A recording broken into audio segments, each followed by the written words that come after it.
Alors je suis en train de m'apercevoir que à partir de ma tablette, je n'ai pas, je n'ai pas possibilité de travailler avec la police des lettres grecques, mais je peux très bien dire en fait que ici je suis avec pi sur 2. Donc en fait ici je suis avec pi, donc j'ai pi sur 2 plus pi sur 2.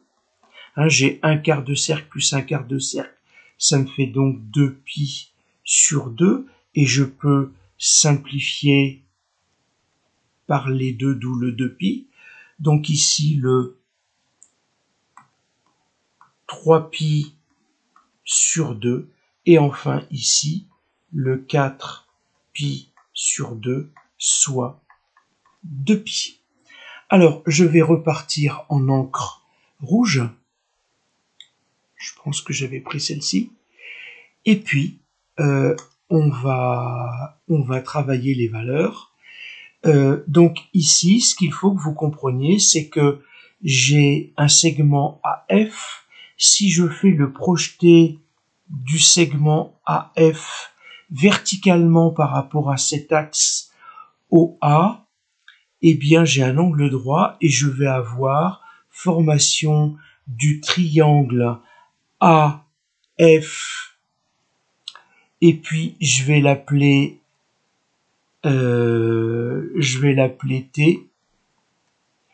AFT, j'ai un triangle AFT, rectangle en T. Et ce qu'il faut comprendre, c'est que la distance AB correspond à la distance AF, correspond à la distance AI. En fait, ici, j'ai un angle de 30 degrés. Donc, comment est-ce que j'obtiens cet angle de 30 degrés? Je ne sais pas si vous vous souvenez, mais en fait, c'est la projection parallèle à l'axe horizontal du segment qui passe par D et qui arrive à ce point-là, au point F. Et donc, ici, je vais avoir 45 degrés. Et enfin, ici, j'ai un angle de 60 degrés. J'ai un angle de 0 degré sur cette horizontale. Et enfin, ça vous connaissez, j'ai un angle de 90 degrés. Donc c'est vraiment des angles qui sont remarquables. Et chaque valeur, en fait, que je ramène ici, ou ici, ça va être des valeurs qui sont remarquables. Alors, je vais les mettre en violet peut-être. Ici, j'ai 1/2. Ici, j'ai racine de 2 sur 2. Ici, j'ai racine de 3 sur 2. Et ici, j'ai racine de 4 sur 2. Et racine de 4 sur 2, ça me fait 2 sur 2. Et 2 sur 2, c'est 1. Donc je suis en fait dans le cercle unitaire de rayon 1, même si ce cercle n'a pas ces valeurs. Alors, ce que je vais vous demander de faire, c'est de regarder quelle est la valeur de 1/2, la valeur de racine de 2 sur 2, la valeur de racine de 3 sur 2, les valeurs décimales, et puis racine de 4 sur 2, ça fait 1, on a dit. Donc ici, vous devez savoir en valeur décimale que ça fait 0,5. Et puis là, je vais avoir des valeurs qui sont un petit peu bizarres. J'ai 0,707.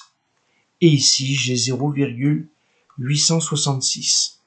Alors, il serait bien que vous vous souveniez de ces deux résultats.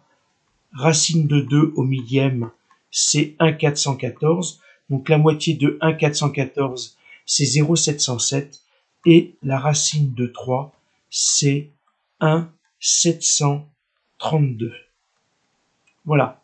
Et donc, on va retrouver ces valeurs d'une autre manière.